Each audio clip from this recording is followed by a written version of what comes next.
안녕하세요. 깊이 있는 지식과 세상을 보는 새로운 시각을 나누는 시간입니다. 오늘 우리는 복지라는 단어에 대해 이야기해 보려 합니다.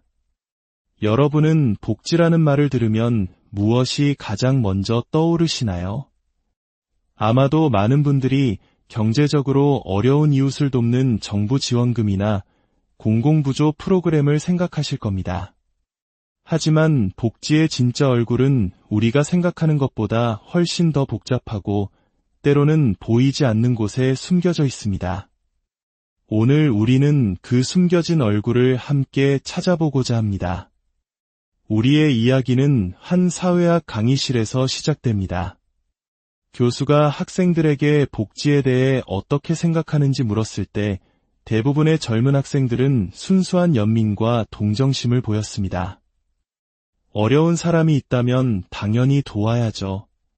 돈이 부족하면 정부가 더 많이 써서라도 모두가 기본적인 삶을 누리도록 해야 해요. 참으로 따뜻하고 인간적인 생각입니다. 누구든 곤경에 처한 사람을 외면하고 싶지는 않을 겁니다. 하지만 이 순수한 마음만으로는 해결할 수 없는 복잡한 질문들이 우리 사회에는 존재합니다. 교수는 바로 그 지점을 파고들기 시작합니다. 과연 도움이란 무엇이며 우리의 책임은 어디까지일까요? 최근 미국 플로리다나 캘리포니아에서 벌어지고 있는 일들을 한번 살펴볼까요? 기후변화로 인해 플로리다에는 강력한 허리케인이, 캘리포니아에는 대형 산불이 점점 더 잦아지고 있습니다. 수십 년간 이 지역의 주택보험을 담당해왔던 거대 보험사들이 하나둘씩 사업 철수를 선언하고 있습니다. 천문학적인 피해액을 더 이상 감당할 수 없다는 이유입니다. 상상해 보십시오.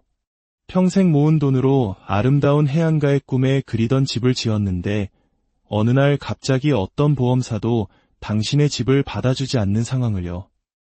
이때 사람들은 자연스럽게 정부를 향해 손을 내밉니다. 민간 기업이 우리를 버렸으니 국가가 우리를 보호해 주어야 합니다.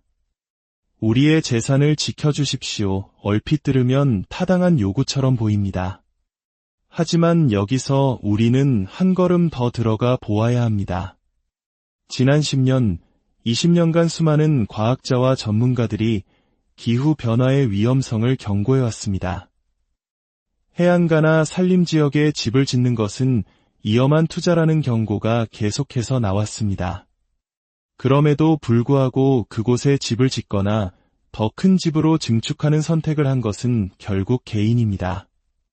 민간 보험사들이 경제적 손실을 이유로 떠나간 자리에 국민의 세금으로 운영되는 정부가 들어가 그 위험을 대신 떠안는 것이 과연 옳은 일일까요?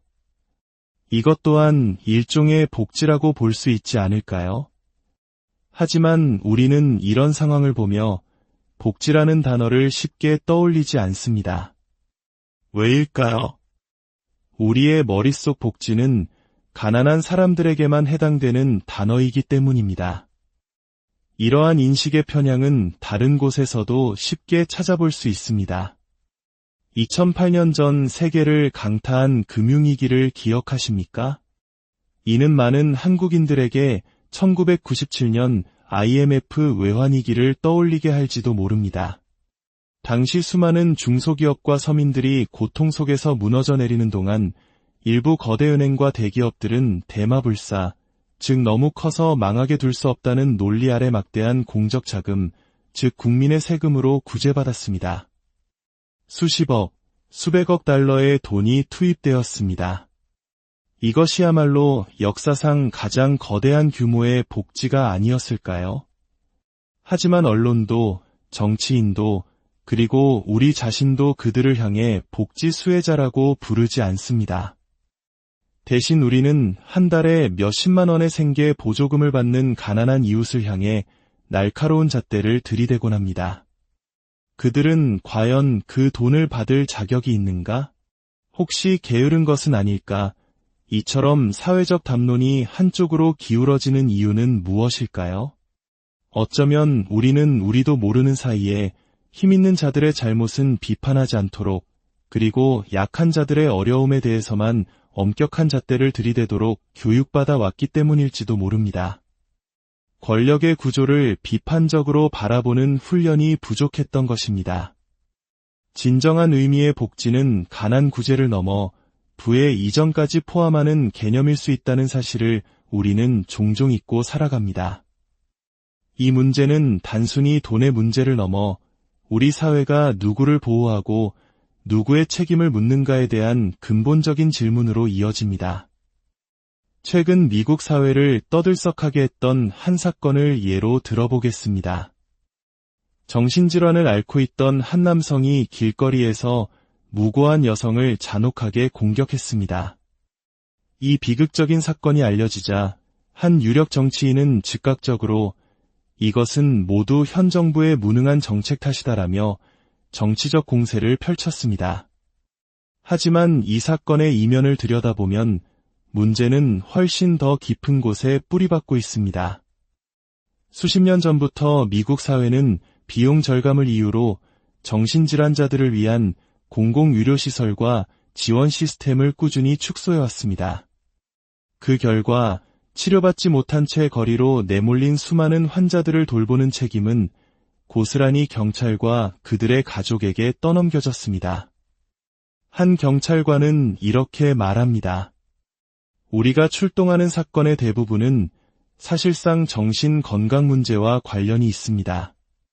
우리는 그들을 잠시 병원에 데려다 줄 수는 있지만 병원은 몇 시간 만에 그들을 다시 내보냅니다. 근본적인 치료가 이루어지지 않는 한 비극은 반복될 수밖에 없습니다. 우리에게 필요한 것은 더 많은 경찰이 아니라 이들을 제대로 돌볼 수 있는 사회적 시스템입니다. 이것은 특정 정당의 정책 실패가 아니라 우리 사회 전체가 지난 수십 년간 비용을 아끼기 위해 외면해온 문제의 결과입니다. 하지만 정치인들은 이 복잡한 진실을 이야기하는 대신 범죄자를 풀어준 반대파를 심판하자는 단순하고 자극적인 구호로 대중의 분노를 이용합니다. 과연 우리는 무엇을 받을 자격이 있다고 말할 수 있을까요? 강의실에서 학생들은 모든 사람은 기본적인 삶을 누릴 자격이 있다고 말했습니다. 교수로서 저 또한 모든 학생들이 A학점을 받을 자격이 있다고 믿고 싶습니다. 많은 학생들이 시험이 끝난 후 찾아와 정말 열심히 공부했는데 왜 B학점밖에 안 나왔나요? 저는 A를 받을 자격이 있어요 라고 말합니다. 그들의 노력을 알기에 마음이 아프지만 평가는 냉정해야만 합니다. 자격이라는 말은 때로 우리의 노력이나 바람과는 다른 현실의 벽에 부딪히게 됩니다. 어쩌면 우리는 자격을 논하기 전에 우리 사회가 직면한 문제의 진짜 원인이 무엇인지 깊이 들여다보는 연습을 해야 할지도 모릅니다. 예를 들어 최근 수십 년간 자폐 스펙트럼 장애 진단율이 폭발적으로 증가했습니다. 어떤 이들은 이를 백신이나 환경 호르몬 탓으로 돌리며 불안감을 조성합니다. 하지만 정신의학 진단 기준의 역사를 살펴보면 다른 그림이 보입니다. 과거에는 매우 심각한 증상을 보이는 경우에만 자폐증으로 진단했습니다. 하지만 시간이 지나면서 보다 가벼운 증상을 보이는 아스퍼거 증후군과 같은 개념들이 진단 기준에 포함되었습니다. 더 많은 아이들이 조기에 도움을 받을 수 있도록 문턱을 낮춘 것입니다. 그 결과 진단받는 아이들의 숫자는 수십 배로 늘어났습니다. 물론 환경적 요인이 전혀 없다고 단정할 수는 없습니다. 하지만 우리가 문제의 원인을 찾을 때 이처럼 진단 기준 자체가 어떻게 변화해왔는지를 고려하지 않는다면 우리는 엉뚱한 곳에서 답을 찾으려 헤매게 될 것입니다. 오늘 우리의 이야기는 정답을 제시하기 위함이 아닙니다. 오히려 우리가 당연하게 여겼던 복지라는 단어 뒤에 숨겨진 복잡한 현실과 힘의 논리를 함께 들여다보고 더 나은 질문을 던지기 위함입니다. 누가 진정한 복지의 수혜자이며 보이지 않는 곳에서 혜택을 보는 이들은 누구인가? 우리 사회의 문제는 과연 개인의 게으름 때문일까? 아니면 시스템의 구조적인 문제일까? 이러한 질문들을 마음에 품고 우리 주변을 둘러볼 때 우리는 비로소 세상을 좀 더 깊이 이해할 수 있게 될 것입니다. 오늘 이야기가 여러분의 마음에 작은 파문을 일으켰다면 구독과 공유를 통해 더 많은 분들과 이 깊이 있는 대화를 이어나갈 수 있도록 힘을 보태주세요. 여러분의 참여가 저희에게는 가장 큰 격려가 됩니다. 그럼 다음 시간에 더욱 흥미로운 이야기로 다시 찾아뵙겠습니다. 평안한 하루 보내시길 바랍니다.